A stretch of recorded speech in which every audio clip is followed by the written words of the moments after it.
The next item of business. Point of order, Douglas Ross. I'm grateful, Presiding Officer. Following your decision to remove me from the Chamber last Thursday, I have made several requests to meet with you to discuss this. So far, you have refused all requests. Therefore, in the absence of... Mr Ross, that is not a point of order. Thank you. Please sit down. That's not a point of order. Move to topical questions. Is this on a related... If it's on the same matter, Mr Ross, I have already ruled I am not discussing matters that are out with the standing orders in this chamber.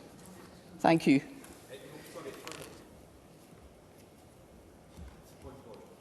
Carry on. Rule 3.13, you must act in a neutral manner.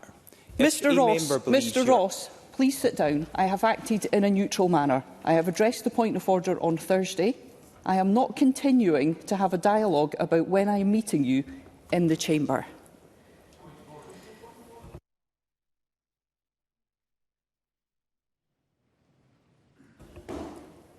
Carry on, Mr Ross.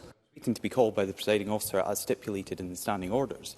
But if you are closing down all my attempts to raise this and you are refusing to meet with me, how can you be acting in a neutral manner and treating all members equally as required by you under Rule 3.13 of this Parliament?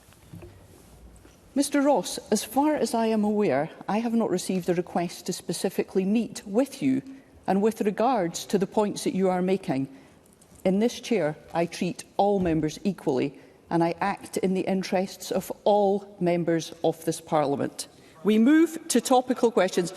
Mr Ross, I have addressed your point of order. There are other items of business that the Parliament has agreed to address today. Thank you.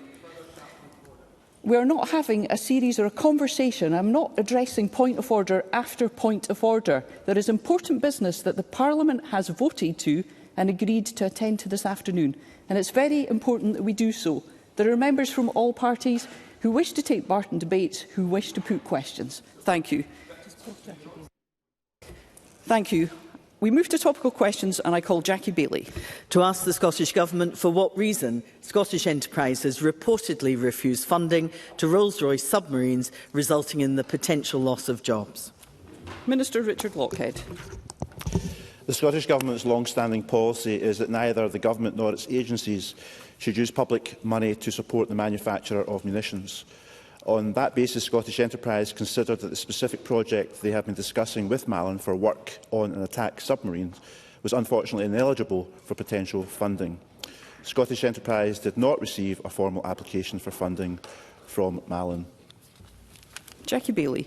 Minister for his response, but the Scottish Government's position is frankly incoherent, and their policy on state-funded aid for defence is all over the place and applied selectively. Let me give you one example. The Scottish Government owns and funds work at Ferguson's Marine. It's doing subcontract work for BAE Systems on the Royal Navy's Type 26 frigate programme. There are munitions on the frigate. Why is that acceptable, but funding Rolls-Royce in partnership with the Malin Group to establish a welding school is not? Is this a case of the SNP putting their party's interests before the interests of jobs, the economy and the best interests of Scotland? Minister. I think it's important to reiterate that the Scottish Government very much values the role of the defence sector in Scotland and the many jobs it sustains, and indeed the value it adds to the Scottish economy. And for that reason, £45 million worth of support through our enterprise agencies have been allocated to defence companies or companies partially involved in defence activities since we came to office. And we continue to value the important role the defence sector plays. Jackie Baillie. I'm afraid the Minister hasn't explained the inconsistency, but the Scottish Government's own Cabinet Secretary went on television on Sunday to declare that the SNP believed that the military were very important. But essentially, the Government do not believe that they should have weapons. So what does the Government believe that the Army, the Navy and the Air Force should defend the country with? Pea shooters? Bows and arrows? A telling off? Will the government reconsider, or does the UK Labour government need to step in because the SNP won't step up? Isn't it the case that the SNP is simply not serious about the security of the country and that they are also prepared to damage jobs and manufacturing in Scotland? Minister. I have to say I've got a lot of respect for Jackie Baillie, and this is not the line of argument I expected her to pursue over this very important issue. At this time in the world, of course, the Scottish Government value the role of our defence forces. But in terms of the use of public money in Scotland by our enterprise agencies, when it comes to working with the defence sector or companies partially or wholly involved in defence activities, we put the emphasis on diversification and also skills development as well. And that's why, as I explained before, £45 million worth of support through our enterprise agencies has been allocated to defence companies since we came to office. Bill Kidd. Thank you very much, Presiding Officer. The SNP has long taken a principal position on this, that the taxpayers' money will not fund direct arms positions, but instead support the diversification of industry away from core defence activities. Can the Minister say more about how the Scottish Government engages with industries across the country, including the defence sector, as part of work on skills reform, and what the £2 million announced in the programme for Government to develop engineering skills in the Glasgow City region will support? Minister. Well, Bill Kidd highlights many important areas where the Scottish Government does work with the defence sector in Scotland to provide high-value jobs. As I said before, add £3.2 billion to the Scottish economy and, of course, deploy 1,500 apprentices each year.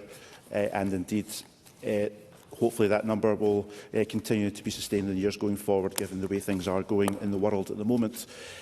So we work very closely with the trade association that represents the defence sector in Scotland, ADS, and we also have regular engagement with defence companies as well.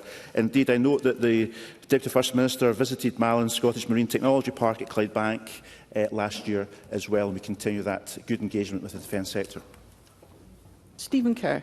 Well, the Scottish Government's position on this matter isn't just incoherent, it's grossly hypocritical. Totally hypocritical.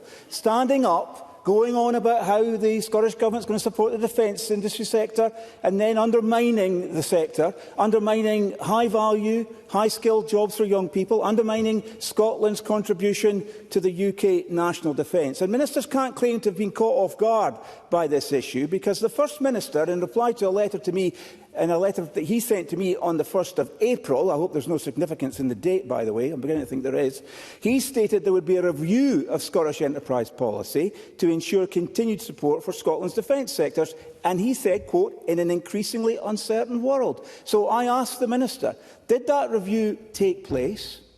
What was the outcome? And given the Government's actions since, how can anyone take any assurance from the promise the First Minister gave me? Minister. I'm pleased the member mentioned the review that was agreed to by the Scottish Parliament of Scottish enterprise. Indeed, the Parliament, or at least the Parliament, voted for the amendment from the Labour Party that said we should review the due diligence carried out by Scottish enterprise of money awarded to companies involved in defence and arms activities potentially. And therefore, this is a serious issue that all parties, maybe perhaps not the Conservatives, but certainly the other parties, have showed a very careful and intense interest in terms of that due diligence. We have a long-standing principle in terms of our policy, in terms of the public money used by our enterprise agencies to support companies either wholly or partially involved in defence activities, and that focuses on skills development and diversification. So it's complete nonsense for the member to say that the Scottish Government is not supporting skills development in the defence sector in Scotland. Patrick Harvey. Thank you, Presiding Officer. If other members permit anyone else to speak, yes? I'm someone who would like to see stronger ethical constraints around public funding for the arms trade, not weaker. But does the Minister share my dismay at hearing from the Defence Secretary, frankly, insulting and demeaning language being used to describe any ethical constraints at all, such as those currently applied by the Scottish Government? And isn't it all the more galling when those comments come from a government that's willing to see arms provided to a genocidal regime like Israel? Minister. Well, I think the member raises the importance of all governments throughout the world, including the Scottish Government here in the context of Scottish devolution, to take into account ethical considerations when it comes to funding of companies partially or wholly involved in defence activities. And, of course, we would urge the UK Government to take a similar approach. Willie Rennie. So what is the plan for munitions in an independent Scotland? Who will buy, where will we buy them from?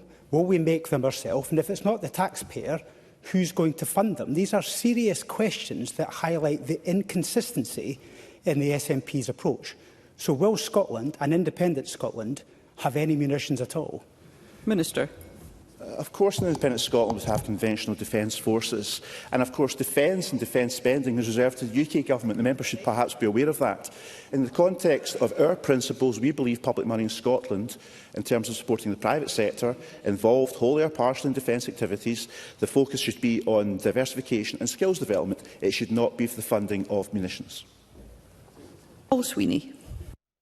Thank you, Presiding Officer. The Minister will be aware that the Scottish Government, through Scottish Enterprise, recently grant-funded the Applied Shipbuilding Skills Academy at BAE Systems in Scotstoun to the tune of £500,000. This is a similar project. It's in relation to marine welding with Rolls-Royce and Strathclyde University. I don't see how this can be assessed any differently. So in that spirit, will the Minister undertake to conduct discussions with the UK Government and Rolls-Royce and Strathclyde University directly to get this investment back on track? Because I've been told directly by the investors that this is sending out a very toxic signal for investment in advanced manufacturing in the Glasgow area.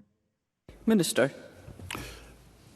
As I said previously, the Scottish Government has allocated £45 million of public support through enterprise agencies to the defence sector in Scotland since we came to office. I think that's an illustration of the value we attach to this very, very important sector. In terms of the Scottish Government's long-standing principle, we should not fund the manufacturing of munitions, which has been in place for a number of years. Scottish Enterprise or other enterprise companies have to look at each application on its merits and, of course, took the decision in this case it does not align with Scottish Government policy, as I've just outlined. Thank you. That concludes topical questions. Point of order, Douglas Ross. Presiding Officer, in response to my earlier point of order, you said you were not aware of any requests to meet with me. Can I therefore get confirmation from you if people within your office respond to invites to meet with MSPs without consulting you before they decline them, or did you mislead Parliament, and how would you correct the record? Mr Ross, points of order are to ascertain whether proper procedures are or have been followed in the Chamber. Therefore, the point that you have raised is not a point of order. We'll move to the next item of business, which is a statement by Alistair Allen,